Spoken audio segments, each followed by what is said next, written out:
तो आज का हमारा लेक्चर है कंपोजिशन ऑफ अ वेक्टर। इससे पहले वाली क्लास में हमने सीखा था कि रेजोल्यूशन ऑफ वेक्टर क्या होता है और ये उसका एक अपोजिट पार्ट है जिसे कहा जाता है composition of a vector.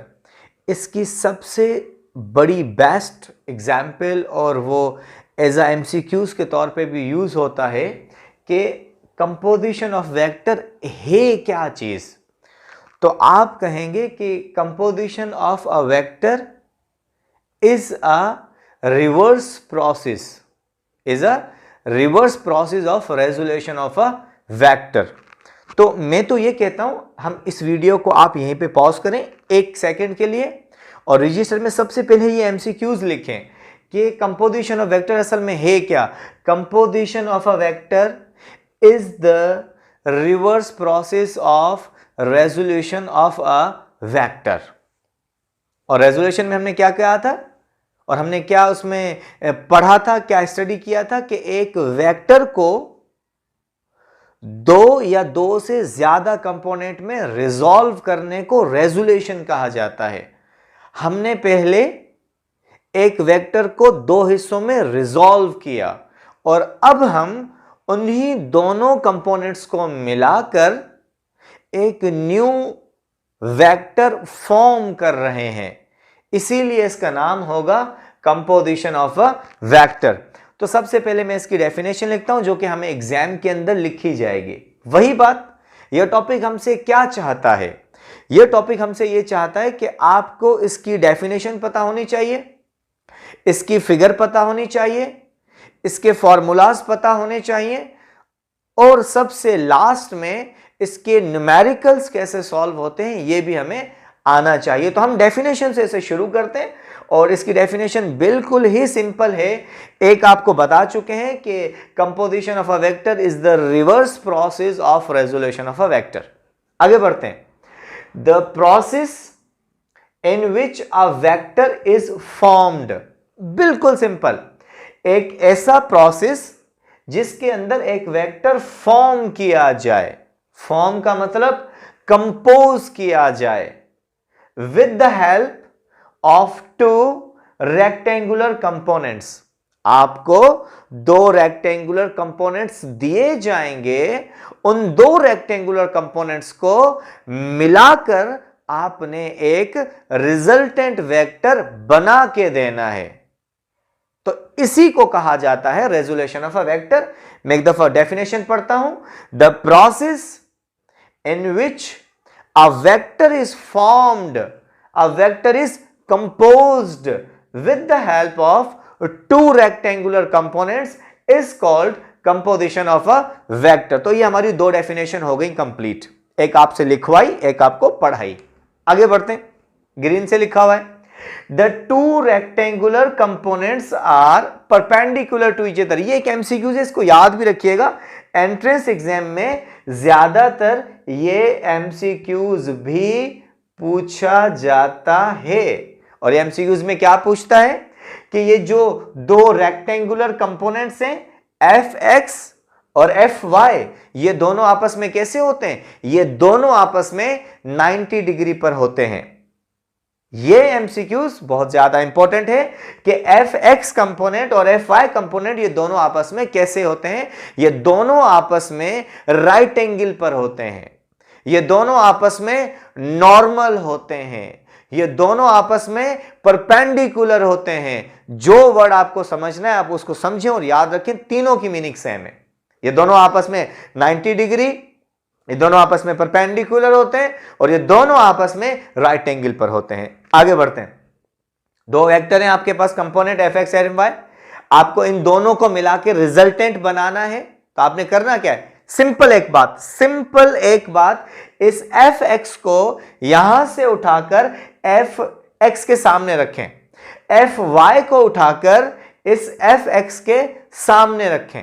I repeat, F x को उठाकर एफ वाई को उठाकर एफ एक्स के सामने रखें। तो आपने वही किया। लेट सपोज ये हमारे पास एफ वाई है, आपने इसे उठाकर इसके बिल्कुल सामने रखा, जो कि फिगर मैंने यहां पे बनाई। अब न्यू फिगर आती है, ये हुआ एफ एक्स, ये हुआ एफ वाई। अब आप यहां से रिजल्टेंट ड्रॉ करेंगे, कहां से? इस लाइन से रिजल्टेंट ड्रॉ होगा और वो रिजल्टेंट यहां तक जाएगा।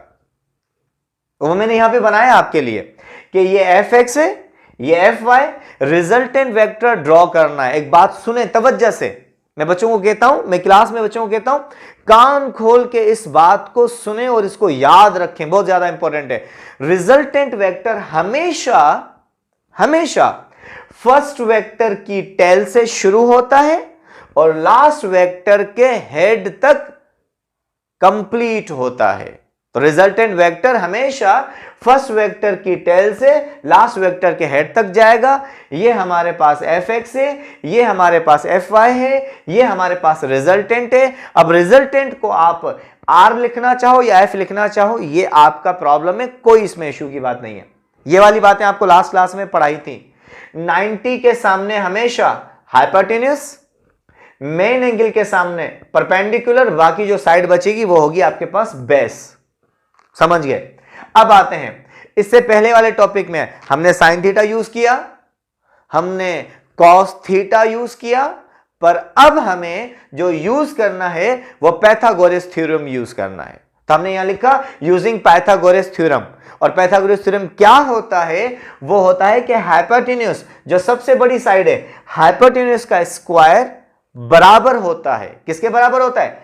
बेस का स्क्वायर प्लस परपेंडिकुलर का स्क्वायर। तो आपने कहा कि हाइपोटेन्यूस का square is equal to base का स्क्वायर प्लस परपेंडिकुलर का स्क्वायर। अब हाइपोटेन्यूस है क्या हमारे पास? सर हाइपोटेन्यूस साइड इन सब में से हमारे पास हाइपोटेन्यूस है एफ, तो हमने हाइपोटेन्यूस की जगह लगाया एफ। बेस इन सब में से ढूंढे, बेस कहां है? ये पड़ी हुई बेस, तो आपने यहां लगाया बेस के नीचे एफ एक्स। अब परपेंडिकुलर क्या है? ये पड़ा हुआ एफ वाई। अब इनकी वैल्यू पुट की, इसकी वैल्यू पुट की, इसकी वैल्यू पुट की। हमें एफ चाहिए, स्क्वायर नहीं चाहिए उसके ऊपर। हमें ये एफ की वैल्यू चाहिए होती है, स्क्वायर नहीं चाहिए होता है। तो इसीलिए हम क्या करते हैं, दोनों साइड स्क्वायर रूट लगाते हैं। तो मैंने लिखा taking square root on both side, दोनों साइड स्क्वायर। ये आपने ब्लू मार्कर से यहां स्क्वायर रूट लगाया, यहां पे स्क्वायर रूट लगाया। ये स्क्वायर रूट इसके साथ कैंसिल, ये स्क्वायर रूट इसके साथ कैंसिल, ये स्क्वायर रूट इसके साथ आपने कैंसिल कर दिया। ये स्क्वायर रूट ये आपस में कैंसिल। बाकी क्या बचेगा? यहां से एफ बचेगा। बहुत सारे बच्चे समझते हैं कि ये दोनों भी आपस में कैंसिल होंगे, ऐसा कभी नहीं होगा। इनके बीच में प्लस की साइन है, अगर माइनस की साइन होती ना तभी भी ये कैंसिल ना होता। अगर इनके बीच में प्लस और माइनस की साइन होगी तो ये कैंसिल नहीं होंगे। हाँ, अगर मल्टीप्लाई हो रहे होते या डिवाइड हो रहे होते तो हम इनको जरूर कैंसिल करते, ये भी रूट से बाहर आते। इन्होंने क्या कसूर किया? ये भी बाहर आ सकते थे, पर प्लस और माइनस होगी तो ये कभी भी बाहर नहीं आएंगे। और क्या ये बाहर आएंगे? नहीं सर, क्यों? इनके बीच में प्लस की साइन है, अगर माइनस होती तो भी बाहर नहीं आते। आगे बढ़ते हैं, आखिरी चीज, now for the direction. Direction मतलब ये जो आपने रिजल्टेंट वेक्टर बनाया है ना, इसकी डायरेक्शन, इसका एंगल कैसे मालूम किया जाता है? तो आपने लिखना है नाउ डायरेक्शन टेन थीटा। आपको साइन थीटा यूज करने का फार्मूला बताया, आपको कॉस थीटा कैसे यूज किया जाता है, उसके ट्रिग्नोमेट्रिक रेशियो उसको समझाया। अब हम समझेंगे टेन थीटा। तो टेन थीटा किसके बराबर होता है? Perpendicular upon base. अब इस पूरी चीज में देखिए परपेंडिकुलर क्या है? एफ वाई, आपने इसके नीचे लगाया एफ वाई। बेस क्या मौजूद है? एफ एक्स, तो हमने इसके नीचे क्या लगाया? एफ एक्स लगाया। अब ये मैंने लास्ट क्लास में पढ़ाया था, ये 10 लिखा हुआ है। 10 is a function and theta is a angle. तो इस फंक्शन को जो मल्टीप्लाई हो रहा है डिवाइड के लिए भेज दें, थीटा को सब्जेक्ट बनाएं, यहीं पे रखें। यही तो हमें मालूम करना है, ये थीटा तो मालूम करना है, इसको सब्जेक्ट बनाएं, यहीं पे रखें। 10 मल्टीप्लाई हो रहा है, डिवाइड के लिए भेजें। डिवाइड के लिए भेजा, और ये बात हर बच्चे को पता है कि जो चीज डिवाइड हो रही होती है अगर ऊपर आ जाए तो इनवर्स हो जाती है। ये 10 ऊपर आया आपके पास और ये हो गया 10 इनवर्स। तो आज का लेक्चर हमारा यहां तक खत्म होगा। आज के लेक्चर में हमने पढ़ा है एफ। एफ मतलब रिजल्टेंट वेक्टर, और उसके बाद हमने पढ़ा थीटा। थीटा मतलब डायरेक्शन, और इसको मालूम करने का फार्मूला होगा tan inverse Fy divided by Fx। Next video के अंदर मैं रेजोल्यूशन ऑफ वेक्टर और कंपोजिशन ऑफ वेक्टर के न्यूमेरिकल सॉल्व करवाऊंगा। वो न्यूमेरिकल आपके एंट्रेंस एग्जाम में काम आएंगे, वो 9 मैट्रिक के स्टूडेंट्स को काम आएंगे, वो ए लेवल और ओ लेवल के स्टूडेंट्स को काम आएंगे। Numerical of resolution and composition of vector, इसका स्क्रीनशॉट लें, इसको लिखें, नेक्स्ट आगे कंटिन्यू करेंगे। Thank you.